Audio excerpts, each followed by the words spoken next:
गीता तीसरे अध्याय का आज 41वां श्लोक है। श्लोक तस्मात्त्वमिन्द्रियाण्यादौ नियम्य भरतर्षभ पाप्मानं प्रजहीहेनं ज्ञान विज्ञाननाशनम। तस्मात् त्वम इंद्रियाणि आदौ तस्मात् त्वम इंद्रियाणि आदौ नियम्य भरतर्षभ पाप्मानं प्रजहीहेनं ही एनं ज्ञान विज्ञान नाशनम। भगवान कह रहे हैं तस्मात् मतलब इसलिए, तस्मात् भरतर्षभ इसलिए हे भरतवर्ष में उत्पन्न लोगों में सर्वश्रेष्ठ अर्जुन, त्वम आदौ तुम सबसे पहले, तुम माने तुम, आदौ माने सबसे पहले, तुम सबसे पहले इंद्रियाणि नियम्य अपने इंद्रियों को अपने बस में करके, इंद्रियाणि इंद्रियों को, सभी इंद्रियों को नियम्य नियमित करके, नियंत्रित करके, अपने बस में करके एनम ज्ञान विज्ञान नाशनम इस ज्ञान और विज्ञान का नाश करने वाले पापमानम बहुत अधिक पापी कामना को, एनम मतलब इस कामना को जो ज्ञान विज्ञान का नाश करने वाली है, और पापमानम बहुत अधिक पापी है इस कामना को ही प्रजहि निश्चित रूप से, ही माने निश्चित रूप से, प्रजहि माने बलपूर्वक मार डालो। तो हे अर्जुन, तस्मात् माने इसलिए, तस्मात् त्वम माने तुम, तस्मात् त्वम इंद्रियाणि मतलब अपने इंद्रियों को, आदौ माने सबसे पहले, नियम्य माने नियंत्रित करके, अपने बस में करके, भरतर्षभ मतलब भरतवर्ष में उत्पन्न पुरुषों में श्रेष्ठ अर्जुन, पापमानम मतलब बहुत अधिक पापी, प्रजहि माने बलपूर्वक मार डालो, ही एनम, एनम माने इस कामना को, ज्ञान विज्ञान नाशनम जो ज्ञान और विज्ञान का नाश करने वाली है। तो इस श्लोक में भगवान श्री कृष्ण क्या कह रहे हैं? कामना को मारने की बात कह रहे हैं कि कामना को मार डालो। तो कामना को मार डालने से पहले क्या कह रहे हैं? अपनी इंद्रियों को पहले बस में करो। पहला काम क्या करो? अपनी इंद्रियों को बस में करो, और इंद्रियों को बस में करके इस कामना को मार डालो। क्यों मार डालो कामना को? कामना में ऐसा क्या दोष है?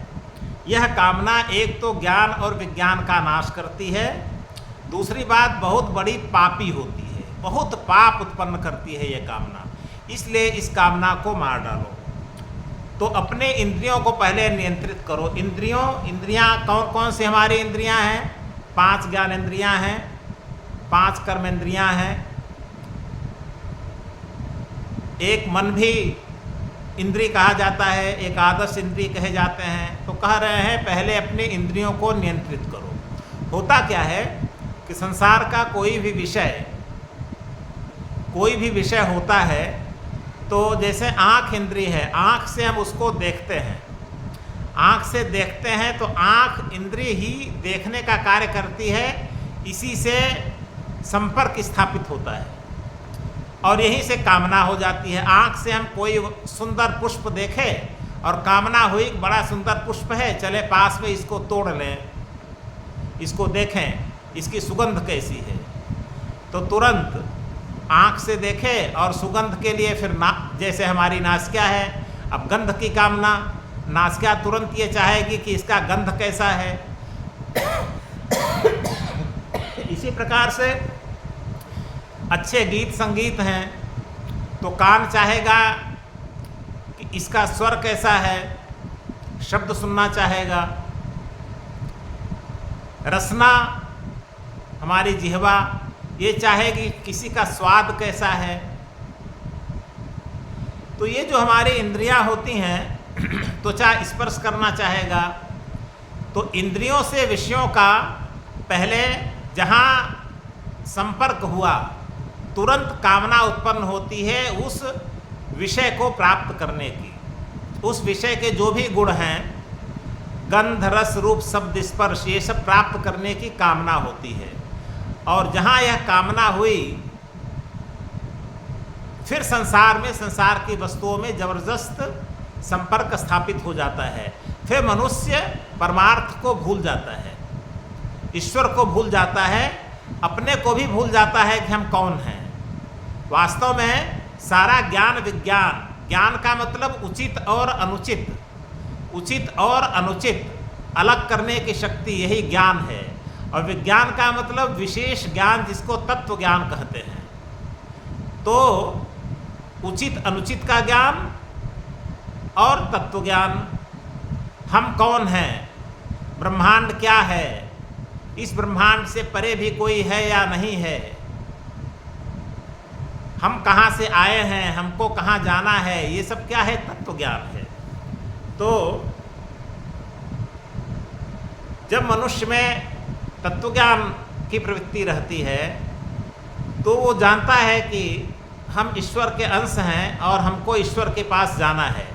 तो यहाँ से, संसार से वह उतना ही लेता है जितना उसके लिए आवश्यक होता है। कर्म तो वो भी कर्मयोगी भी कर्म करता है। जो निष्काम कर्मयोगी होता है, निष्काम कर्मयोगी, ज्ञान योगी, भक्ति योगी, वो भी कर्म करता है, लेकिन सिर्फ अपने लिए उतना ही लेता है जितना उसे आवश्यक होता है। उससे अधिक की उसकी कोई कामना, इच्छा नहीं होती है।